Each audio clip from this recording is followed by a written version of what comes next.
it is so critical that you realize that it's not just a feeling that comes and goes. There are going to be times that you don't feel like you are in love. But because you made that choice early on, that decision, you're going to stay true to it. You're going to stick with it and see it through.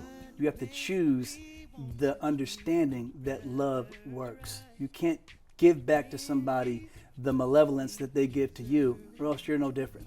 You have to decide for yourself that love works. And when you can understand that outside of your relationship, the same thing happens in your relationship. When you get to those points where you're in a disagreement, what do? Do you just argue it down? Or do you take the low road because you know love works? If you don't know what self-care looks like, you're not really gonna know how to take care of somebody else. So the first step is really in learning how to take care of yourself. And you'll take calculated risks to care for yourself. I honestly think Adria sacrificed more because of my life situation. I had been married. I had 3 children as a single man. And so I was used to the sacrificing for that family unit. I don't have a choice. That was my family. Coming last and all those kind of things. She made the decision to step into my life with me and take on those same sacrifices. You know, when I'm paying child support and I'm a little short, she had to kick in, all that kind of stuff.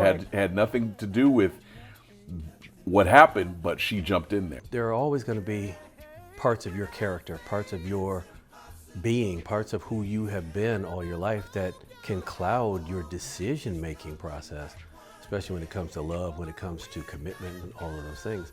So you have to say to yourself, you know, can I get out of the way of this?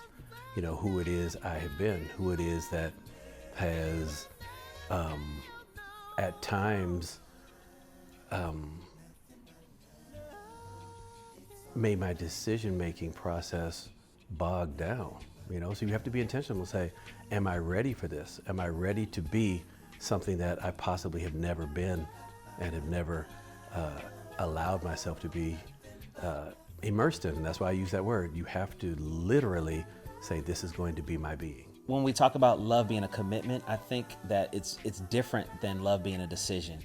I feel like you can make a decision that you want to go to the gym 3 times a week, right? That's your decision. I've decided I'm gonna be more healthy. I'm gonna pay more attention to what I eat. You know, it's the first of the year, January, you know, first Monday in January, I'm starting this whole journey, and that's your decision. But when what you feel conflicts with the decision that you make, now we're gonna find out what you're committed to. We're gonna find out if you're committed to the decision that you made or if you're committed to your feelings. And so a lot of people right there in that space, they lose it. The decision that they made to love is not coupled with their commitment to the decision. Because I can decide right now that I want to, you know, be together forever. But if I'm not committed to that decision, once we get into a hot spot, I'm out.